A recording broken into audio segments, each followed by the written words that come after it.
Though sometimes we go to extremes where our children are concerned.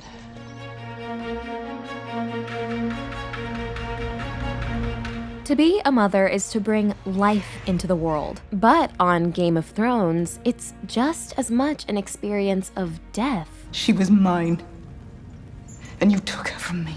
Having children kills so many mothers in the story, just as used to be the norm throughout history. Back when you ripped my mother open on your way out of her and she bled to death. And if they do survive childbirth, what comes after is even harder. So in this cruel world, what are the best practices of motherhood? The three central mothers on the show, Cersei Lannister, Catelyn Stark, and Daenerys Targaryen, illustrate how their respective houses' lion, wolf, or dragon philosophy can be applied to mothering. Cersei raises her kids to believe that they are superior lions, removed from the riffraff of society. Catelyn teaches her kids to love each other faithfully as a wolf pack, and Daenerys uses her dragons and followers for conquest, showing us how a mother is first and foremost a leader. So here's our take on how, in the Game of Thrones world and in ours, the values a mother passes down to her children define the future. Her love for you is more real than anything else in this world.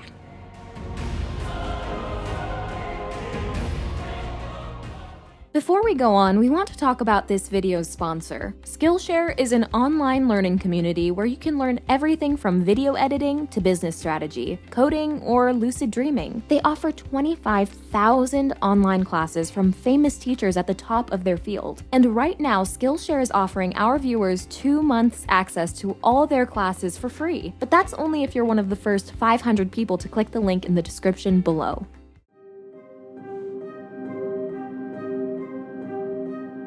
When you think of Cersei, the first words that come to mind might be cold, ruthless, self-centered. But she is also one of the most loving characters on the show, at least when it comes to her kids. You love your children.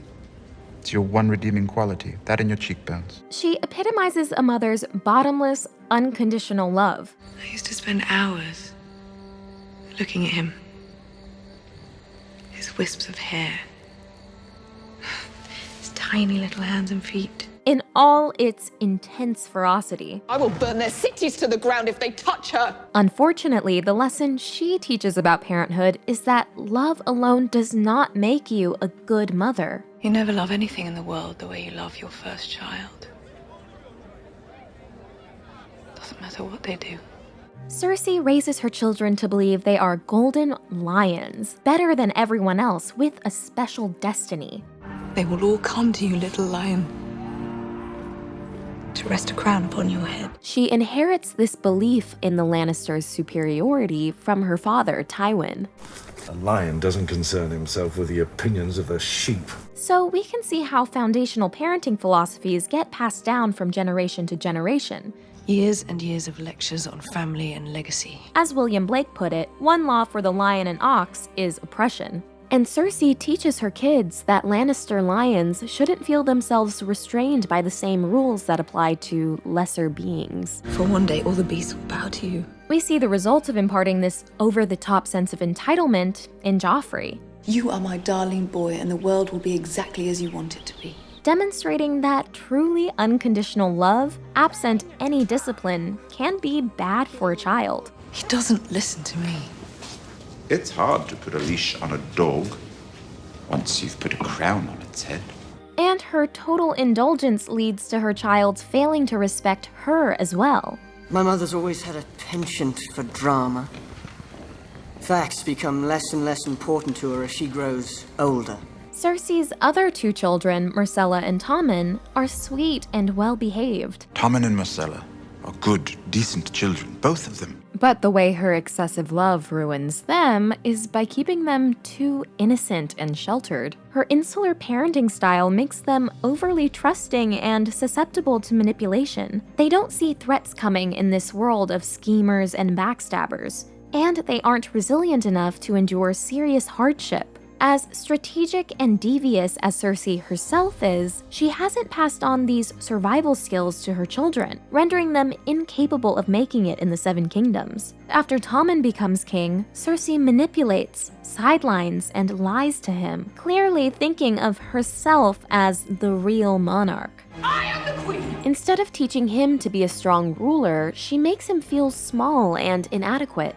If I can't even protect my own wife or my own mother, what good am I? The irony is that Cersei is desperately trying to keep her children safe and escape Maggie the Frog's prophecy. Gold will be their crowns.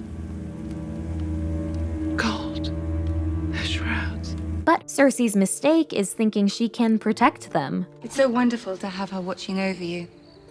A lioness guarding her cub. Instead of empowering them to protect themselves.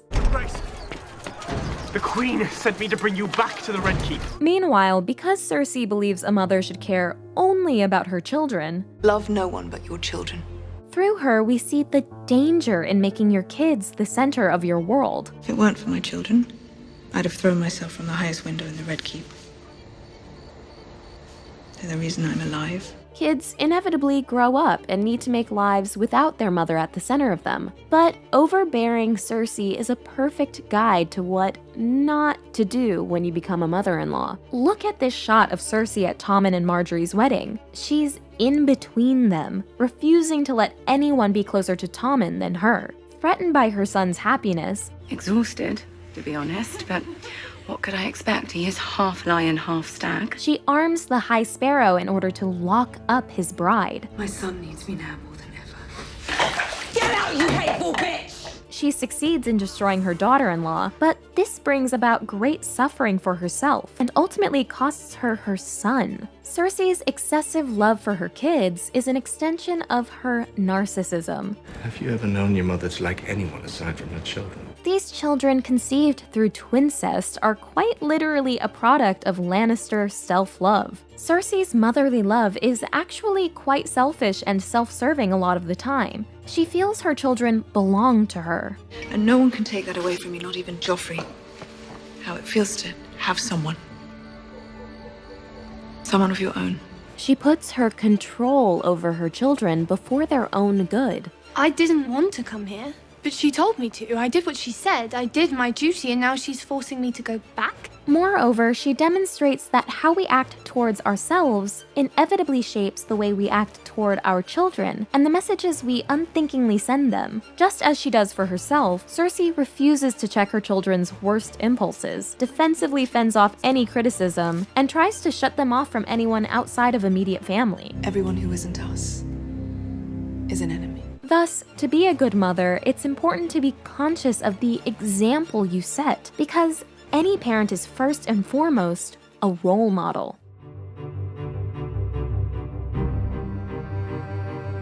Catelyn shows us what a mother of wolves looks like. More than anything, she instills in her little wolves a devotion to family. I'm defending our family.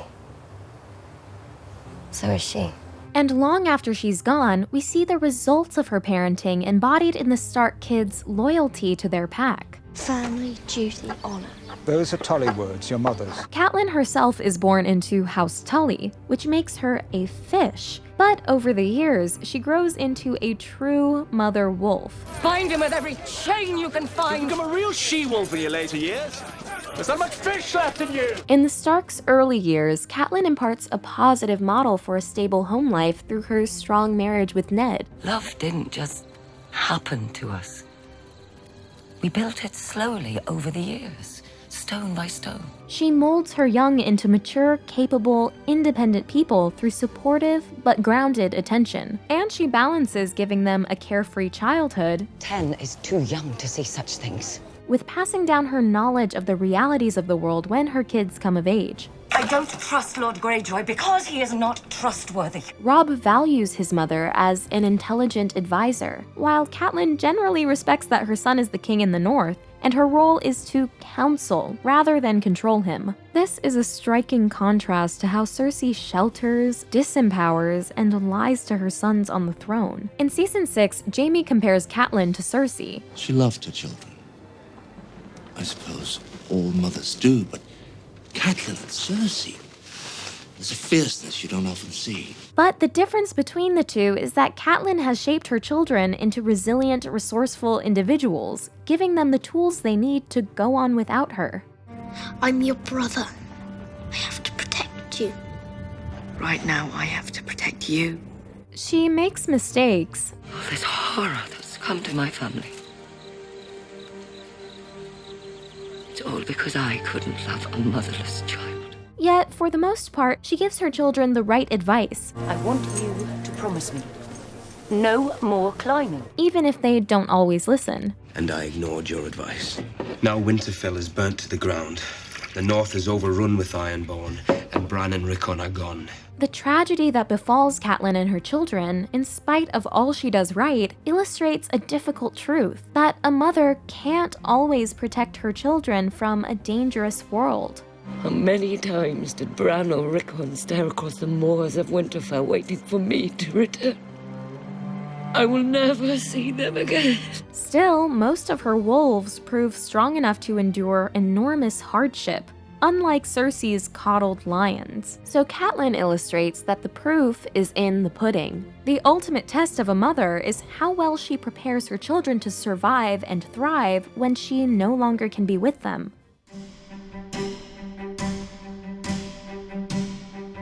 Daenerys, the mother of dragons, embodies the idea of the mother as a leader.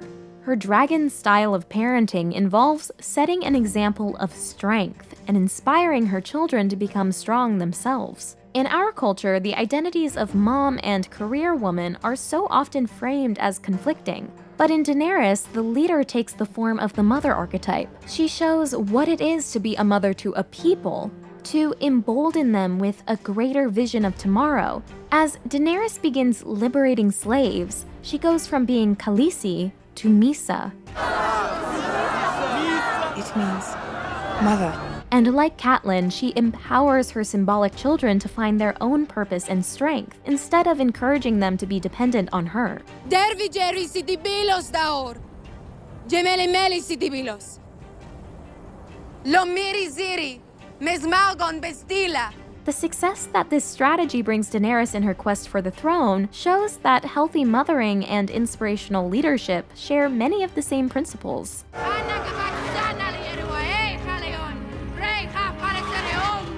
Meanwhile, after losing her baby in Season 1, Daenerys believes she can't bear human children. The dragons are my children. They're the only children I'll ever have. Instead, she has 3 offspring who are both exceptional and freakish in the world's eyes. Yet, while her children are more unconventional than Cersei's, they call you the mother of dragons. Her mothering is far more enlightened. As the dragons grow from babies to rebellious teenagers, her parenting tactics evolve along with her children's needs. In Season 4, she chains up Viserion and Rhaegal after learning that Drogon killed a young girl. He came from the sky and... So, like Cersei, we see her becoming afraid of her children's unchecked power. Can't control them anymore. But unlike Cersei, Daenerys doesn't want to be responsible for her children hurting anyone. I don't want another child's bones dropped at my feet. Similar to how Cersei's children are extensions of herself, Dany's dragons are symbols of her own inner strength. When your dragons were born, our magic was born again. It is strongest in their presence, and they are strongest in yours. Her maturity when she chains them up shows one of her best qualities, her understanding that great power needs checks and balances. She chose an advisor who would check her worst impulses instead of feeding them. Yet, when provoked, the mother dragon in her comes out, breathing fire with potential to do major harm to the world. So these children embody her best and worst qualities, her incredible ability and tyrannical ruthlessness, just as children will inevitably inherit some of their parents' strengths and weaknesses. Intriguingly, as mother to both her followers and her dragons, Daenerys is not selfless and sacrificing like the other mothers we see. Take me for a hostage, but let Rob go. It's her followers who offer up their lives for her. Do I have a champion? While Cersei's indulgent, spoiling, and sheltering of her children, catering to their every whim, might remind us more of modern parenting, Dany is a more stern, old-school mother who demands service and obedience from her children. Bend the knee and join me. Together, we will leave the world a better place than we found it. And often, this does her kids good. So, as the Dragon Mother, Daenerys illustrates many lessons of how to motivate and shape people, whether they're your literal children or not. He'll be able to feed himself from now on. While also showing that the mightier a mother is, the more important it becomes for her to periodically check her instincts and heed the advice of moderate advisors. Dragons, Khaleesi. They can never be tamed. Not even by their mother.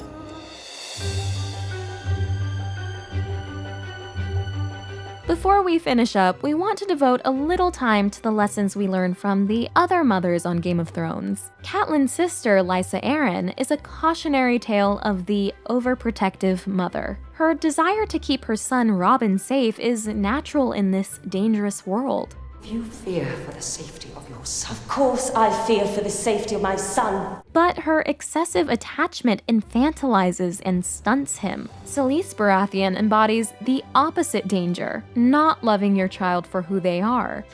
I should have given you a son. Not your fault. Whose then? I gave you nothing but weakness.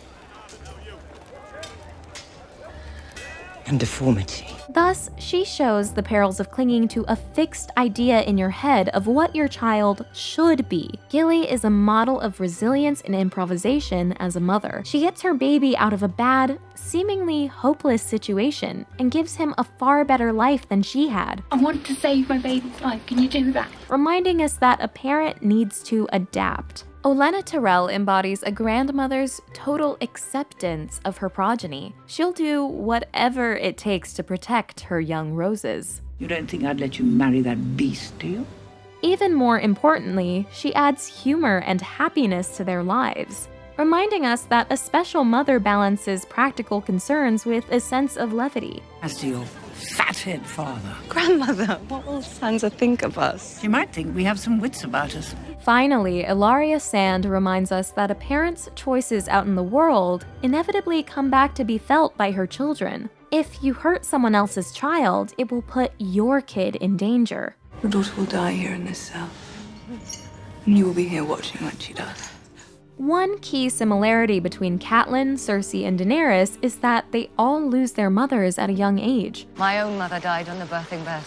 All these women are figuring out how to mother without having had a true role model. So many of our other central characters, too, are motherless children, which may explain a lot of the pain and brutality we witness in this society. The mother is one of the 7 figures in the faith of the 7, and according to the books, quote, the mother could be fiercer than the warrior when her children were in danger. How did men and women first come to feel the mother's presence? It was through their own mothers. While they don't always get it right, the strong moms battling unthinkable dangers channel a love and fortitude that are out of this world. You have courage. Not battle courage, perhaps, but I don't know, a woman's kind of courage. So if there's one key feeling the Game of Thrones moms leave us with, it's awe. The love she had for her children, I was a little awed by it. This video is sponsored by Skillshare, an online learning community we love, with over 25,000 classes taught by seasoned pros. Skillshare has a class on pretty much anything you could want. You can develop your creativity through a class on calligraphy, graphic design, or writing. You can learn to succeed in business with classes on how to make it as a freelancer, market a podcast, or become an Instagram influencer. You can use it to master new technology through classes on web design, coding, and data science. Or you can bring that extra flair into your lifestyle, sharpen your knife skills, learn paper making, speak Spanish, or let Alana Karp, the head chef at Plated, teach you how to make a delicious roast chicken with seasonal vegetables. Right now, Skillshare is offering our viewers 2 months access to all their classes for free, but that's only if you're one of the first 500 people to click the link in the description below. You don't want to miss this deal, so check it out today.